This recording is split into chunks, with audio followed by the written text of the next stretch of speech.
Ce qu'il y a de meilleur à Noël, c'est quand même pas de recevoir les cadeaux, c'est de les faire. Il n'y a rien de plus gratifiant que de faire des cadeaux à tout le monde. Dès qu'on va voir donc justement quel est le cadeau que je pourrais vous faire. Aujourd'hui, passez tout d'abord donc un très très bon Noël en famille. J'espère que vous êtes en bonne santé et que toute la famille également. Ce sont les meilleurs moments en fait, hein. On est ensemble, on boit bien, on mange bien, on se fait des cadeaux, on voit les enfants heureux. Voilà, c'est magnifique.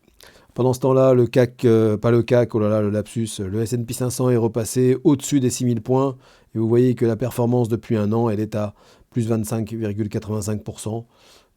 C'est peut-être ça, sûrement, le top 5 des placements 2024 va arriver, mais euh, voilà, si vous me connaissez, vous savez que la stratégie ETF en assurance vie va être dans ce top. Mais à quelle place? On verra ça ensemble. On peut aller voir aussi un peu ce qui se passe au niveau de l'actualité. Donc là, bah, on va pas y rester très longtemps parce que quand on voit la tête déprimée de notre Premier ministre, on se dit qu'on va finir comme lui. Mais c'est vraiment, j'ai regardé 2 secondes hier, mais ça donne envie de pleurer. Ça donne envie de pleurer. Et quand on voit les noms qui ont été rappelés au gouvernement, ça donne doublement envie de pleurer. On va plutôt s'attarder donc sur un article qui parle des ETF et on parle de bourse. Je vous rappelle que la bourse, c'est donc sur le long terme le placement qui rapporte le plus, loin devant l'immobilier. Je ne vous dis pas de ne pas faire d'immobilier. L'immobilier, il faut le faire avec l'argent du banquier, avec le prêt. Et vous pouvez faire donc bien sûr de l'immobilier pierre, mais aussi des SCPI si vous avez envie de gérer ça en bon fer de famille et ne pas vous prendre la tête avec la gestion, les charges, les taxes et tout le tralala. Donc, on va voir cet article. Donc, on parle d'ETF. Les ETF, effectivement, rencontrent de plus en plus du succès. C'est normal. C'est grâce à tous ceux qui en parlent. C'est grâce à vous. C'est grâce à moi. Et j'espère que ça va faire que augmenter. Donc, les ETF, fonds indiciels cotés, Exchange Trading Fund, montent en puissance dans les allocations des particuliers investissant en bourse, comme l'illustre le palmarès des fonds les plus achetés en 2024 par les clients de la plus importante des banques en ligne françaises. Bon, je vous le dis tout de suite, c'est Boursorama, hein, Bourse-Banque aujourd'hui. Comment expliquer cet engouement? Je dis Boursorama parce que moi j'y suis depuis 25 ans. J'ai quand même connu quelques années de Boursorama. Bourse-Banque, ça a, je crois, 1 an ou 2. Comment expliquer cet engouement? À quoi les investisseurs doivent-ils faire attention? Quelques explications. C'est un article de Marie Freinet. On la remercie pour l'intérêt qu'elle porte aux ETF. Elle aussi a un rôle à jouer. Les journalistes aussi ont un rôle à jouer dans la vulgarisation de ce support magnifique que tous les épargnants français devraient avoir. Les Français sont les champions, pas du monde, mais presque, de l'épargne. Ils sont très forts. Mais alors après, c'est la catastrophe pour investir cette épargne. Ils sont collés, ils sont scotchés sur leur livret A. Voilà, mon rôle, mon métier, c'est de vous sortir de ces ornières de livrets, de supports bancaires pour vous amener sur ce qui va vous enrichir. La cote des ETF, aussi appelée tracker, s'est encore renforcée en 2024. Dans une récente publication non évocateur, 2024 est déjà une année record pour les ETF. Morningstar notait que sur les 10 premiers mois de l'année, les flux nets vers les fonds indiciels cotés domiciliés en Europe battait déjà de 30 milliards d'euros le flux annuel record établi en 2021. Mais vous allez voir qu'il y a quand même encore de grosses erreurs qui sont réalisées par les épargnants. C'est un bon début d'aller vers les ETF, mais il y a tellement mieux à faire que les ETF en Europe. On verra ça. Cette montée en puissance n'échappe pas aux particuliers français. Ils ajoutent de plus en plus à leur compte bourse ces supports permettant de suivre des indices de référence.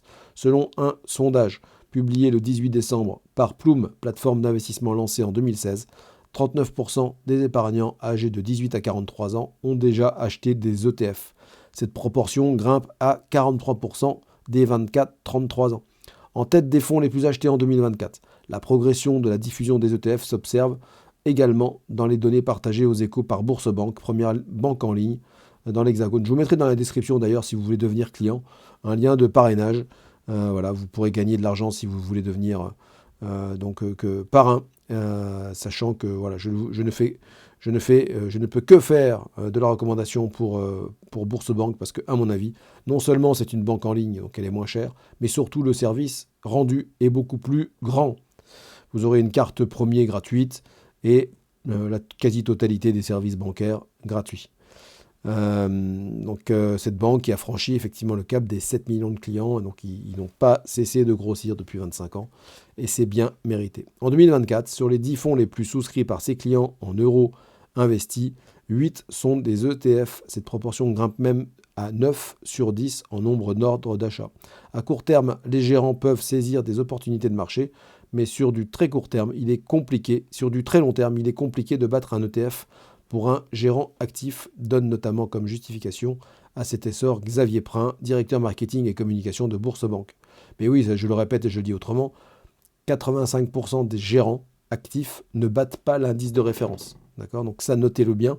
Mon métier, c'est d'aller chercher les 15% qui battent l'indice de référence. D'accord ? C'est ça. Parce que je vous le rappelle, un ETF, c'est un panier d'actions. On va prendre l'exemple du S&P 500. Dans ce panier, vous allez avoir, si vous investissez par exemple 10 000 euros sur un ETF S&P 500, vous allez avoir 10 000 euros des 500 entreprises américaines réparties dans votre panier. Et vous n'allez pas avoir à choisir telle ou telle action du S&P 500. C'est le gérant de l'ETF que vous sélectionnez qui fait ce travail. D'accord ? Donc, en termes de diversification et en termes de tranquillité, eh bien, il n'y a plus qu'à laisser faire dans le temps. D'après lui, ce succès s'explique aussi par la prépondérance des valeurs américaines dans les indices mondiaux copiés.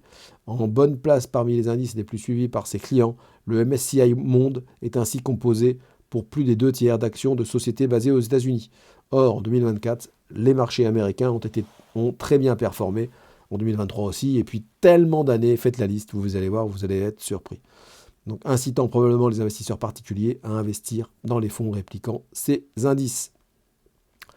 Alors là, on a sous les yeux les 10 fonds éligibles au compte titre et ou au PEA les plus achetés en 2024 par les clients de Bourse-Banque.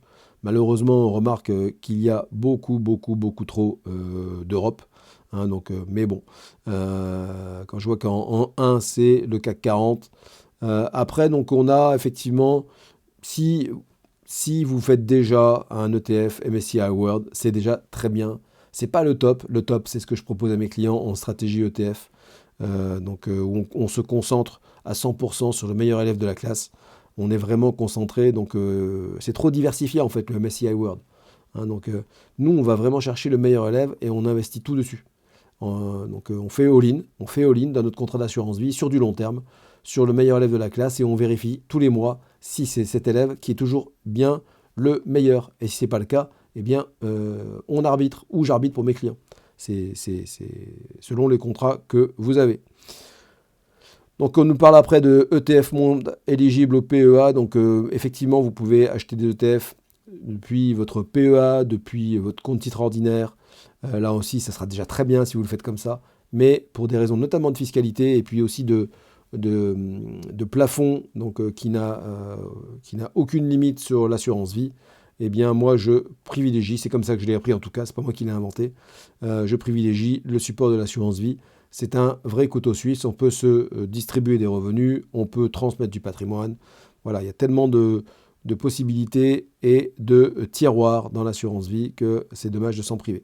Bien sûr, il faut choisir la bonne assurance vie, il faut fuir les assurances vie de banque ou d'assurance, les grands assureurs, Generali, etc., Allianz, et blablabla. Tout ça, donc c'est pas pour vous, c'est pas pour moi, c'est pour les moutons qui se font manger par les frais et qui n'ont aucune performance dans leur contrat parce qu'ils sont en gestion pilotée et que c'est un argument assez fallacieux pour vous faire croire que vous allez faire de la performance alors que vous n'allez pas toujours en faire, en tout cas pas suffisamment par rapport à ce que je peux vous proposer moi en gestion libre et avec une stratégie ultra simple.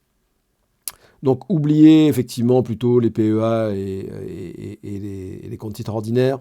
Enfin, oubliez, c'est un peu sévère. Donc le placement numéro 1 que vous devez avoir, c'est l'assurance vie. Voilà. Après, vous pouvez très bien avoir un PEA et un compte titre ordinaire si vous le désirez. Donc je vais passer ce passage donc, sur l'ETF Monde éligible au PEA. On nous parle après de Trade Republic, vous lirez, vous appuyez sur pause si ça vous intéresse.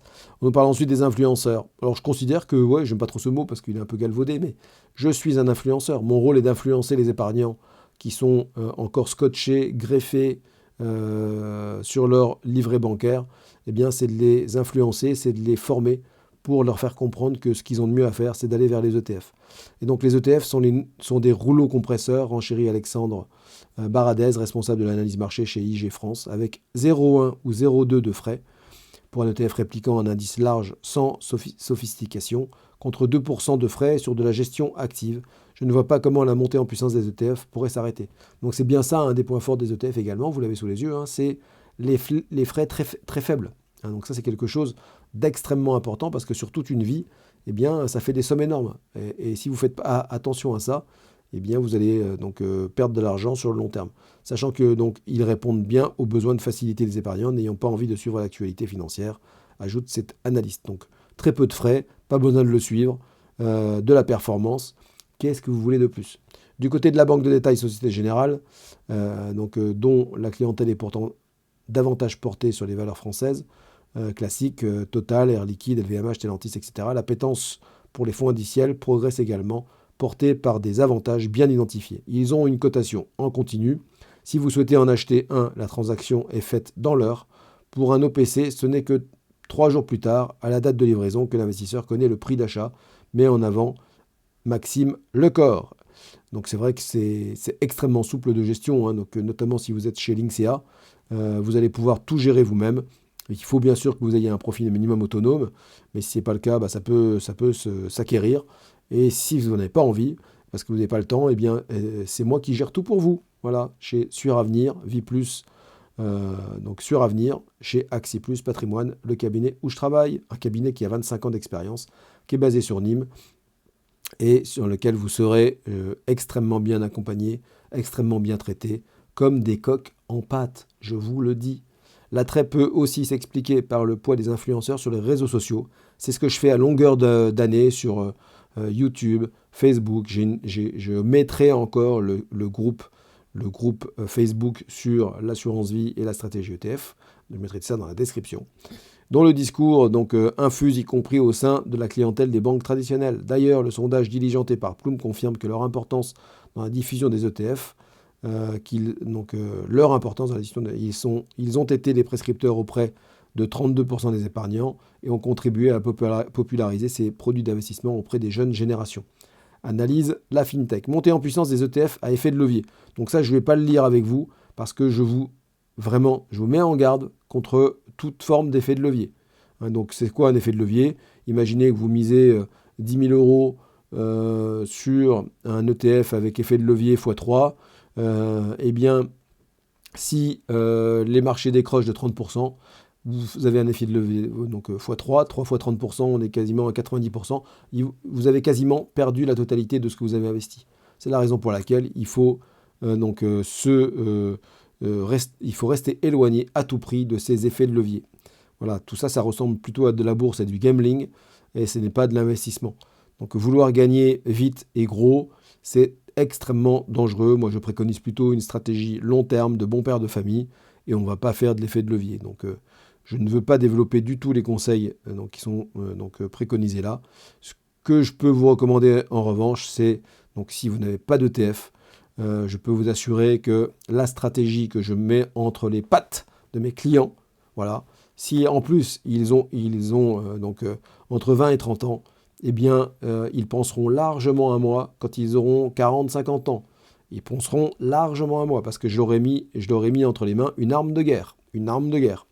Les ETF, vous n'allez pas en croire vos oreilles quand vous verrez les performances sur 10, 15, 20 ans. Donc là-dessus, sauf qu'il faut vous montrer patient. La patience, c'est la qualité qu'on n'a plus du tout aujourd'hui. Eh bien, si vous en faites preuve, si vous en montrez, vous serez récompensé à la retraite, vous serez récompensé pour les études de vos enfants, si vous leur ouvrez tout ça et si vous le mettez en œuvre, si vous le mettez en action sur 15-18 ans. Voilà. Je ne veux pas être trop long, je vous souhaite à nouveau de très belles fêtes de famille, donc tous ensemble. Et donc voilà, je suis content, je suis fier d'avoir fait cette vidéo, même un jour de réveillon. Je ne vous oublie pas, on se retrouve même peut-être demain, le 25 novembre. Je vous raconterai peut-être ce que j'ai eu comme cadeau de Noël ou ce que j'ai pu offrir comme cadeau de Noël également. À très vite.